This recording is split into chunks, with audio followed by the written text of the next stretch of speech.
Everybody, welcome back to the How to Podcast series. Now, when you find a great new tool to help podcasters and it's free, and you reach out to them and they go, and you go, hey, I'd love for you to come on the show and talk about it.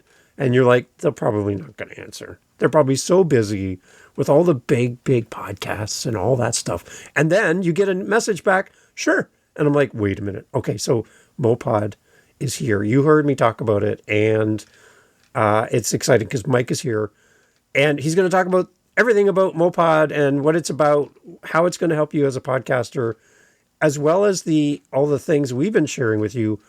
Go to their website, mowpod.com. You're going to find all kinds of other things that they do as well that are really going to help you as a podcaster. So, Mike, hey, first of all, thank you for creating something for podcasters that actually works, that I love, and it's free. And for all the things you do. Welcome to the How to Podcast series. Thank you, David. I'm super excited to be here. This is awesome. And I love being able to contribute to how to podcast for free and how to podcast. And one day I want to be part of the dad space, and I want to talk about that little kid you just saw walking by and my other beautiful daughter. But super stoked to be here. Thanks for having me on. And I can't wait to dig into all of the above. It's amazing. And let people know, Mike, where are you right now in this big world of ours? I am in sunny Japan. So I'm from Connecticut originally in the U.S. I lived there my whole life. And 3 years ago, my wife, she's Japanese. We've been married for almost 16 years now. But she lived with me in the U.S. And we have two beautiful kids who are 12 and 6 now. And we made the decision 3 years ago to move to Japan. Originally, the idea was, let's go there for like a year or two, let the kids experience life, culture, family, and then we'll move back. And we were here for like 3 months. And we were like, we love it. This is amazing. And we decided to get an apartment. And we're 3 years later, we're in the process of building a house and putting down roots. My daughter's going to a private school starting in April, and we're here. We're living here, and we're here for the long haul. Pretty excited. Well, hey, I love the fact that we can do this. A guy in Canada talking to another amazing podcaster and creator over in Japan. That's great. So cheers. Glad to have you here. It's good stuff. Cheers to you as well. Unfortunately, my coffee is just coffee today. It's too early in the morning. We put the whiskey in it later. All right, good. So you, on top of everything else, we just talked before we hit record, you're also a podcaster, which makes a lot of sense that you would create tools for podcasters. Being a podcaster, tell us about your show. Sure. I have a show called Friday Night Karaoke. It actually comes from a group I created a couple years ago with my co-founder, Joe Rubin. And our group is on Facebook. It's by the same name. It's called Friday Night Karaoke. The idea is negativity-free, ad-free, just karaoke. And right now it's 36,000 members in the group who are posting hundreds of songs of themselves singing every single day. We have different themes of the week. And they basically just put up these songs and just share their music. And again, it's completely negativity-free. So it's a safe place for them to just go out and express themselves. And that's exactly what Joe and I did when we started the group. The idea was never, let's go build this thing that's going to be massive. It was more COVID was happening. We were sad and we just wanted to share music, and we built this group and we just started sharing our music together, and other people started joining in, and it just became what it is. Our podcast takes 10 of their songs every week from the themes that we run, and him and I drink a bottle of bourbon and talk about how awesome they are. And that's it. And apparently people love it. We've been top 10 on Apple for the past 2 years while the seasons are active. While we're regularly releasing episodes. I credit that mostly to the fact that we have a community of people who are behind it. So it's not just a podcast going out into the ether and hoping that people will discover it. We have these 36,000 people now who get notified every single time we release a new episode. Wow. In addition to whoever finds us, or through the charts or through other means.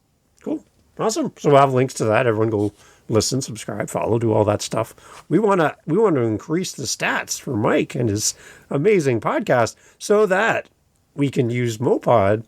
See my segue here. We can use our MowPod as a tool for us to then do all this stuff. Mike, what was the origin for MowPod? What is the problem that MowPod solves for podcasters? Let's start here. Sure. So the idea behind MowPod originally, we didn't start in podcasting. My company is called MowMedia. MowPod's a product. It's a lot of people think that MowPod's the name of the company, but the name of the company is actually MowMedia, and MowPod's one of our products and our largest product. But when we cut our teeth in the space 6 years ago, it was in newsletter subscriber acquisition. At the time, we were the largest driver of engaged subscribers to just about every major newsletter in the U.S. Everything from Morning Brew and The Hustle and Inside Hook and Newsy and it's tons of newsletters. Rather, we were either the largest or significant part of their paid acquisition. And then about a year and a half, 2 years later, these newsletters, we learned they have podcasts. And, my first million on the Hustle and Business Casual on Morning Brew. And they basically came to us and said, like, if you can do what you're doing for us in newsletters, in podcasting, we would love to buy it. So it got our wheels turning, and we started thinking of, well, how can we solve a problem? They're presenting us with a problem. Like, we have a problem. We don't have audience for our podcasts in the way that we want it. We have goalposts that we need to be, kicking the ball through. Can you help us do that? And it kind of set us on that path towards, all right, let's build out products and let's learn this space as much as we possibly can. Let's get deep into it. And now obviously we love the space, and we have a number of products. We're the largest podcast audience growth company in America, Canada, and the UK. And we just expanded into Southeast Asia and Japan as well. So hopefully we'll be the largest in both of those regions at some point soon. And we might actually already. I don't think there's a lot of companies doing what we do out here. So, No. we might all be, I'm not sure. But the problem we're solving is finding audience for your show. It's as simple as that. As podcasters, whether you're a hobbyist or whether you're a B2B podcast or true crime or whatever it happens to be, you're putting out content, and it's your hope that it's being heard by people. More importantly, when it comes to paid acquisition, you're very likely up against some very specific goals. You have an advertiser that you're trying to hit promised numbers for. You have stakeholders that are vested in the success of your podcast, and again, hitting certain numbers or hitting certain benchmarks or milestones along the way. And that's where MowPod comes into play, or any paid acquisition strategy comes into play. I think it's really, really, really important to note, and I've said this in other podcasts, and I'll just reiterate it here for anyone who hasn't heard me say it before, but growth for the sake of growth is a waste of time and money. Like, there's no difference between 1,000 downloads and 1,000,000 downloads on your podcast if you don't have a clear path towards either monetization or towards an exit, or if you're trying to join a network, or whatever your goal is. You have to have a specific goal to spend money to grow your show. Otherwise, there's no reason to spend money on growth. You can build organically. Once you have an organic growth engine that's working really, really well, then you can start putting some paid spend behind it to kind of amplify that. If you have an organic strategy that is declining on its own, your people that are leaving, your numbers go down organically. Putting money behind it will just make it, decline expensively.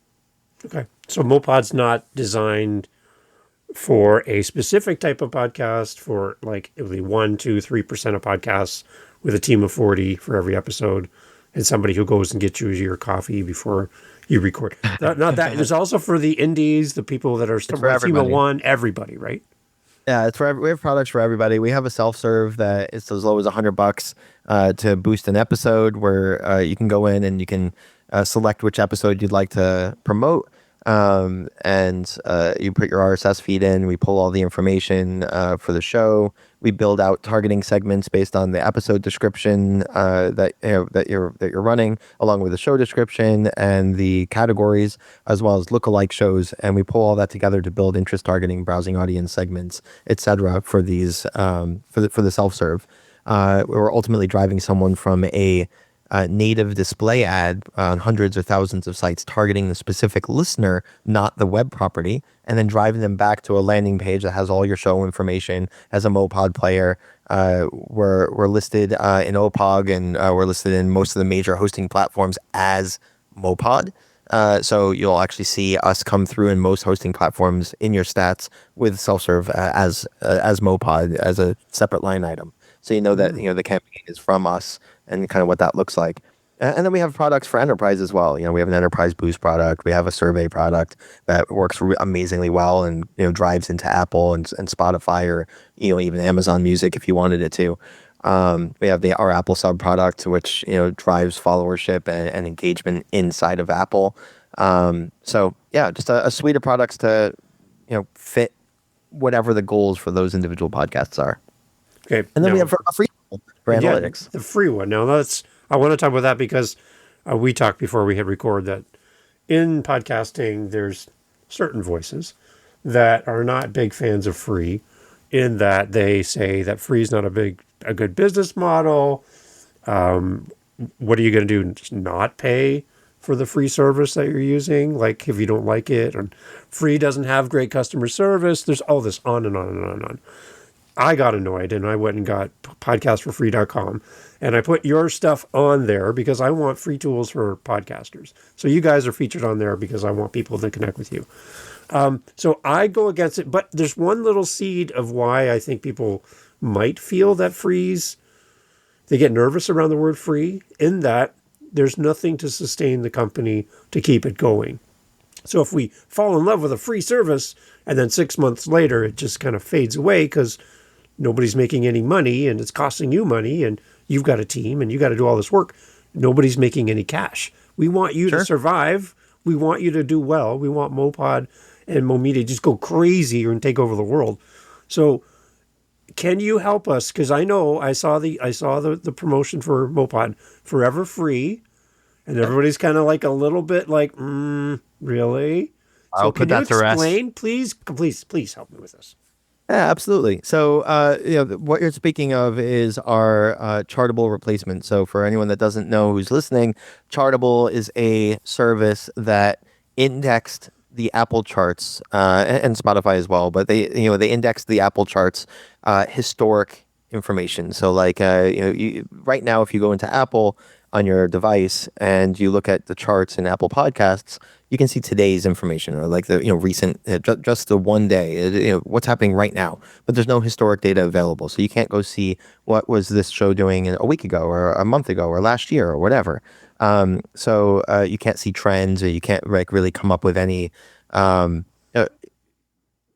You can't make any good business decisions based on this stuff, right? You can't build out campaigns that are effective or anything like that based on that information. You have to literally go in every day. So Chartable existed for a number of reasons, but the largest was this historic chart information that they displayed. And a decision was made by Spotify to pull that completely in-house within Megaphone and within their own ecosystem and take it away from the general public. So now the general public was kind of, sitting on their hands, like they had no idea what to do. How am I going to get my chart data? And a few tools have popped up that required like $15 a month or whatever. Go buy our growth plan in order to get access to the data. And we are looking at this as we can do this, and we can do it really, really well. And it doesn't cost a ton to put this together. So we went out and started indexing as of October 23rd of last year, where we started indexing every category on Apple, and every show that shows up in the top 200 in every region, in every category.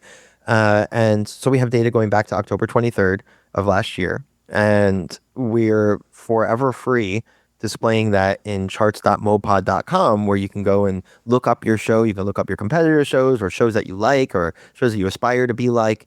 And you can kind of see exactly how they fluctuate in those charts over time. You can compare them to your show. You can follow the shows by typing in your email and getting notifications every time it crosses that top 200 threshold for a specific category in a country.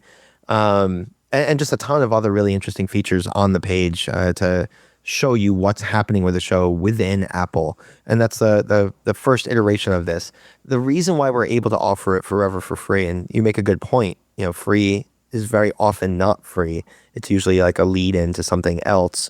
In our case, because we have a very successful business on the growth side, the free tool, transparently is just putting MowPod in front of your face. While you are taking advantage of this free chartable replacement that we put features in there that would benefit any podcaster. Like how us as a podcaster, what would we want to see in a chart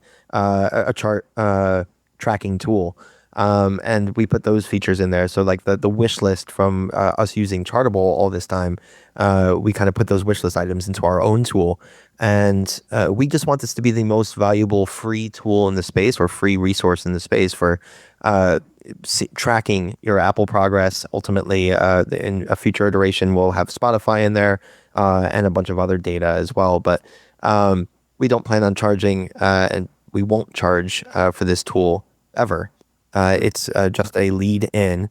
And if you decide at some point you want to go into MowPod and use our growth services, great. But we don't put any calls to action on the page. We don't ask for you to sign up to anything. It's literally just a very low key free tool that we want to be extremely valuable to the space. I love that you provide this tool to podcasters. And that's what caught my attention right away is the branding. I love the website, the colors, everything is so retro. It's so cool. But that's so nice. I love it. But I just love that you guys are serving first. And I think in podcasting, that's what makes you guys stand out, is you serve first. And whatever happens after that is great. We're here for you guys as podcasters, but we're serving you first. We're giving you a tool that helps you. And you're filling a need because, Chartable leaving, that's a big vacuum that happened. And everyone's looking at each other going, now what?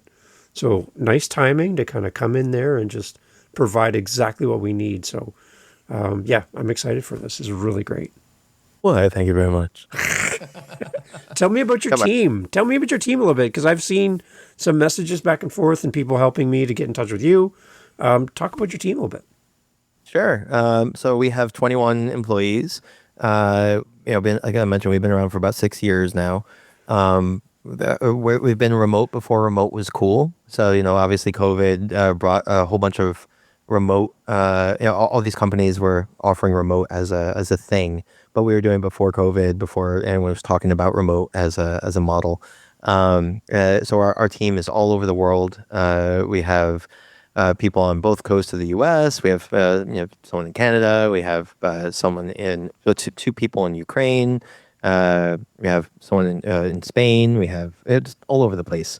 Obviously, I'm in Japan. My chief revenue officer, Chase, is in Australia. So literally just all over the place.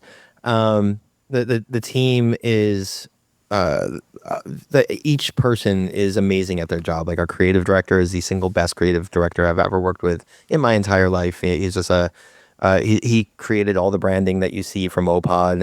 Any of the stuff that we put out at conferences or expos, or just any of the stuff you see on the web. That's all him and his team. His name's Roma, a phenomenal, just phenomenal creative talent. And he just really gets it on the business side as well, which is an important. It's really hard to find that kind of person who can blend the creative and the business, and he does it really, really well. My partner Joe and I, we've been doing this since the beginning, obviously, and he comes from the venture side of the world and like angel investment side of the world. We're fully bootstrapped. We never took any investment, and we never will. But it was he brings that side and that way of thinking. He also runs all of our marketing and just kind of outreach in general. So any of the low key marketing that you see, that comes from him. No, you can't have ice cream. It's 7:30 in the morning. Put that back. So anyone who's just listening, I have a 6-year-old who's presenting me with a ice cream sandwich at 7:30 in the morning. Can I eat this? I love it. Just long story short, the team, they're all phenomenal. They're great at what they do. Our sales team is probably one of the best sales teams in the space, or in most spaces. They're phenomenal at getting in front of people without spamming them and without harassing. Our entire mantra is around not marketing MowPod, and we don't market our own company. Like we don't, you'll never see a MowPod advertisement, Right. for instance. You'll never see like us trying to drive growth services. We don't slide into your inbox with a F name. Yeah. Big spam. Everything we do is like individual LinkedIn outreach or email direct or live events. And we Yeah. sponsor a lot of things and stuff like that. But yeah. Good. Good. So you will be at events coming up in the future as well, and you've done them in the past? Yeah. So we sponsor most events, like all the major ones. So the podcast show, podcast movement, Podfest. A lot of the local smaller ones. There's like a Colorado podcasters meetup that we often do, and like New England podcasters, we sponsor them.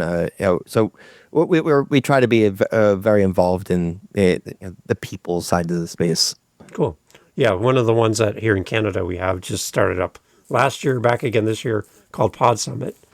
It's in Calgary, Alberta, and that's a collection of Canadian podcasters getting together. So keep your eyes and ears open for that one. Podsummit.com is the website for that. Tim and his team there do a great job, and Like we went.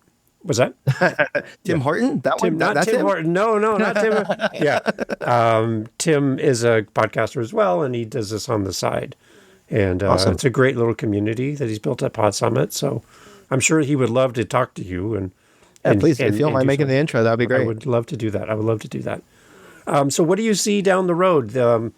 MowPod is out there. It's a great tool, and I've talked about it. I've been promoting it on Instagram and to all the podcasters that I meet. I have a meetup that I do twice a week with podcasters from around the world.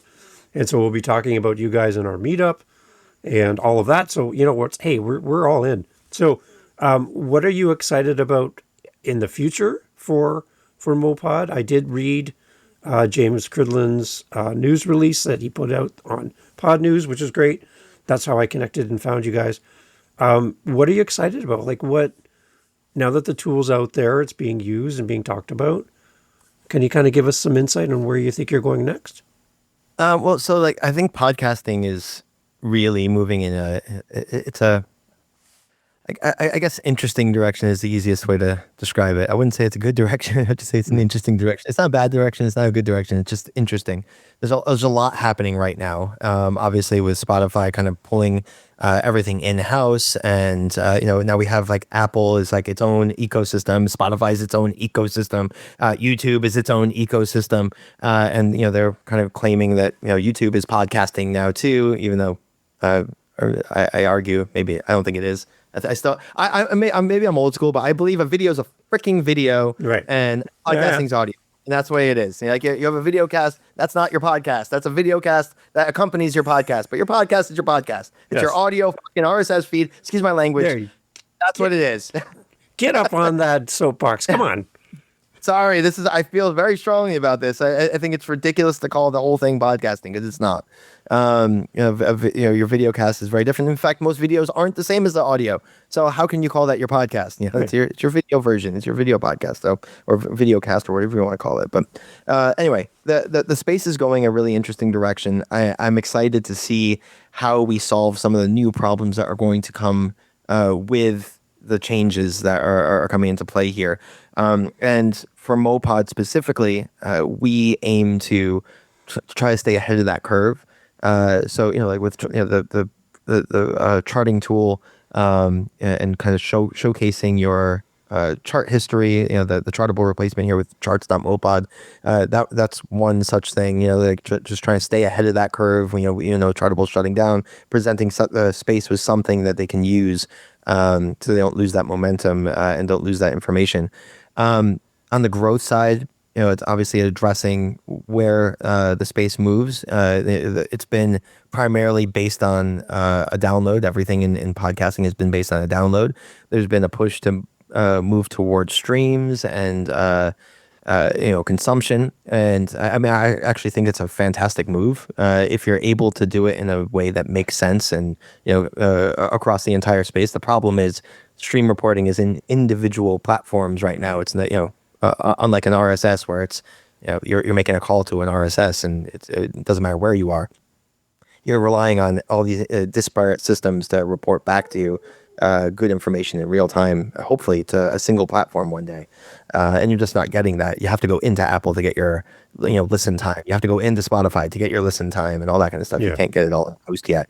But I think that the direction we're going, eventually, the hosting platforms will be able to ingest all that information and through partnerships or whatever with the with Apple, Spotify, YouTube, whatever. The audio that you're hearing in videos with YouTube, I don't know why that shouldn't count as a podcast download. That's if you're calling it podcasting, great. Freaking let's count those as a download or a stream or whatever as part of your metrics that you're able to report back on. When we talk about what am I excited about, I'm excited about how all these pieces come together and where MowPod fits into that equation. Okay. All right. Yeah, because like for me, I connected my RSS feed to YouTube, but I do it for keep treating it like a backup storage drive that the world has access to. I don't have a YouTube strategy. I'm not trying to grow an audience there. I just want to have a free place to hide my stuff as a backup. If my computer ever takes a nap, I can go grab my stuff and download it. It's there. It's free. It's really easy. And it feeds YouTube Music, playable app on your phone, which is audio. So it all kind of works together and kind of pieces together, which I kind of like. Your tool is based on RSS feeds, correct? So the self-serve tool is based on RSS. Okay. The Enterprise Boost and Boost Pro are both based on RSS, and Apple Sub is just based on your show in Apple. Okay. All right. So so to get on Apple, you're going to need to... Yeah, the Apple link. Right. Yeah, okay. Okay, good. So, okay, that's good. And then you mentioned in passing Spotify. I'm not an Apple user. I'm an Android user. So, come at me if you're an Apple person. But for me, I listen on Spotify because I'm a musician as well. So I love to bounce back between music and podcasting. So I like the fact that I have both in one. Some people love Spotify, whatever. But for you, is that, I did see in the news release that there potentially is a link to Spotify eventually in the future? Is that kind of what's so for charts.mowpod.com, the forever free tool, right now it's currently only indexing Apple. We will index Spotify, and Spotify has charts. I know most people have no idea that Spotify has charts, and that, honestly, that's a big reason why, we're going to have Spotify as an option and display your chart ranking, et cetera, there. But the reality of it is, and I'll die on this hill right now. Maybe it'll change in the future. Hopefully it will. But your Spotify chart ranking doesn't matter. It doesn't matter. It really, it's Apple displays you in such a meaningful way. Right. If you're in the top 10 or whatever of a category, it's there. It drives organic listenership. It matters. In Spotify, it doesn't really matter. They're not highlighting you just for being in the charts. There's no. In fact, most podcasters themselves don't know where the Spotify charts are. So how is the audience going to know where the Spotify charts are or give a shit about it? Yeah. They're not. Yeah. And that's the reality. It doesn't matter.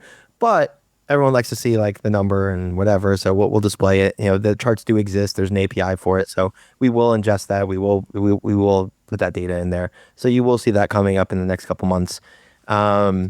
There's other data that we want to be pulling in through some partnerships with platforms that you'll hear about in the coming months as well. So again, we want this to be the most valuable free tool in the space. So I openly invite anyone who's listening and who's actually gone to charts.mowpod.com and looked up a show and kind of played around with it. Please share your feedback with us. Just charts@mowpod.com and share your feedback, your wish list. This would be great if it did this, or I love it. Could it also do this? Just tell us. Or I did this and it didn't work. Great. Tell us. We want this to be great, and we don't want to build it and then tell you how to use it. We want you to tell us how you want to use it. Okay. All right. Because there was a lot of different aspects to Chartable that people loved. I think the one thing I know people loved too was the ratings and reviews, because they're kind of coming into them, because that was one hub to kind of keep track of all that as well. For those that are really promoting that, is that something that potentially we could see? It's all available in the API, so it's something we will pull in one of the upcoming versions. Okay. Good. Because I know people ask that question quite often. So Yep. I know because it's nice to hear back. As a podcaster, it's great to hear feedback, right? And we have to go to all these different sources and sign in here and get a password here and do that and do this. It's kind of nice when it comes to us. That just kind of motivates us to keep going. So I like that too. The key is just making it consumable. Yeah. Like it's one thing to throw a bunch of data up on a website and like, hey, we have it all. It's right here. But if it's not consumable and most people don't know how to navigate a lot of these things, just make it simple, make it make logical sense for a podcaster or a network or an agency or whoever happens to be using it, whoever the actual user of the page is or the site or the tool is. And yeah, I mean that's the key to everything. Just make it actionable and consumable. Yeah. So as a podcaster and also for MowPod, from your perspective, when you look at your analytics, I always like to ask podcasters this. You look at your analytics, what are some of the things that you really focus on as keeping you on task, keeping you motivated to keep doing the thing you love doing? What is the thing that you really like to monitor, keep your thumb on? What's important to you when you look at your stats? Day one release stats are the most important, I think. So you release a new episode, and especially organic day one release stats. So when you have no paid campaign running on anything, whether it's us, whether it's social, it doesn't matter. No paid advertising campaign. What does your day one of a new episode release look like, and how does that compare to your other organic day one releases? And I think that's really, really important to show constant growth on that front. If you're not showing constant growth, it's a hard pill to swallow for a lot of podcasters, but unless you're just producing something that comes from the heart and you don't really care who listens or who doesn't, it's like more just therapy, getting it out there. If you're building it as a business or you're building it as something you want to monetize at some point, or you're building it for any other reason outside of just pure like sharing your passion, you really do need to take your emotions out of it and your feelings out of it. That this is my podcast, this is my voice. People should like it, and make it more about, all right, well, let me test a couple other different ideas here so that I can stop showing a decline and start showing growth organically. I think I might have mentioned this before, but just to reiterate, when you're able to grow a show organically and you kind of build that engine, that's the only time it ever makes sense to put any kind of paid campaign behind it. Yeah, right. Yeah, you need that indicator. And I love comparing podcast episode to podcast episode of your own to see incremental growth over time. That's really good. I also like to expand the word grow, not just a number, but also grow the connection with your audience, grow the depth of their listen, right? So you have 100 episodes and somebody shows up on episode 100. The fact that they'll go back and listen to episode 1 to 100, all 99 other episodes, that's a depth of growth that happens, right? And then also listening longer. Just a 45-minute episode, they listen a minute, congratulations, you got a stat. But when they listen to the entirety of your podcast and fall in love with your content and start talking about you behind your back, that's amazing. That's growth as well. So all those pieces together. And honestly, talking behind your back, for better or for worse, is a good thing. Like, you're relevant one way or the other. Right. Yeah, that's true. That's true. Awesome. Yeah.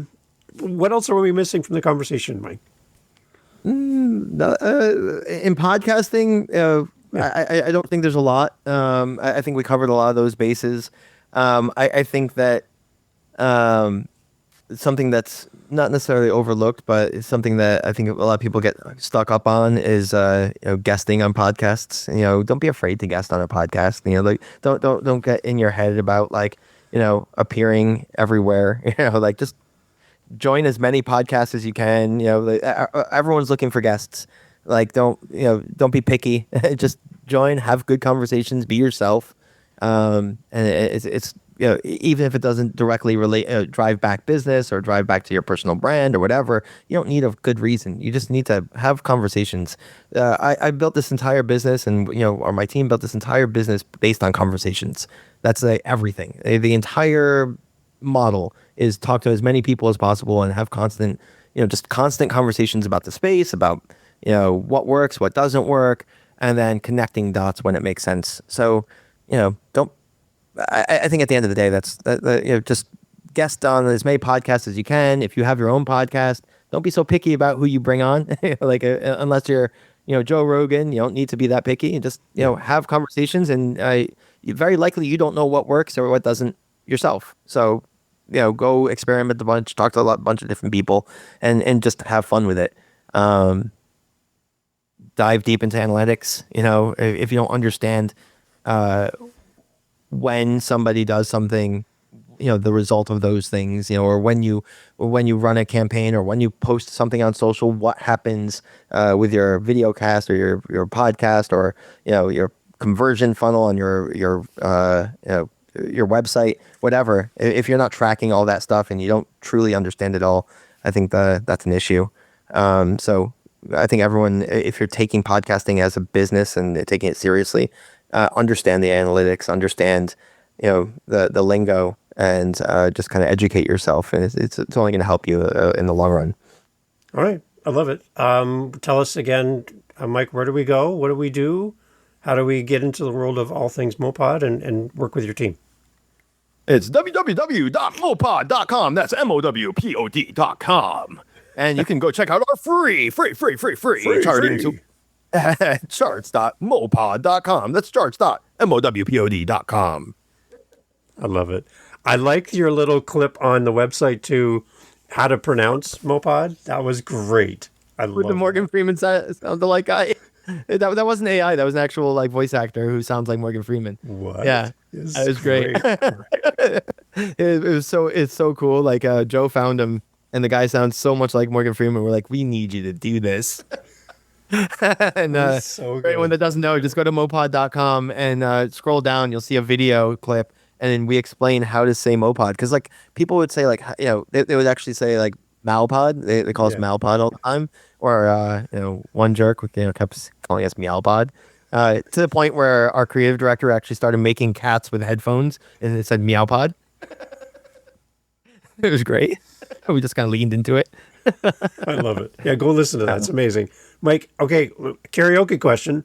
You get one song, the end of the night. They're going to wrap up after this song. You're hitting the stage. What's your song?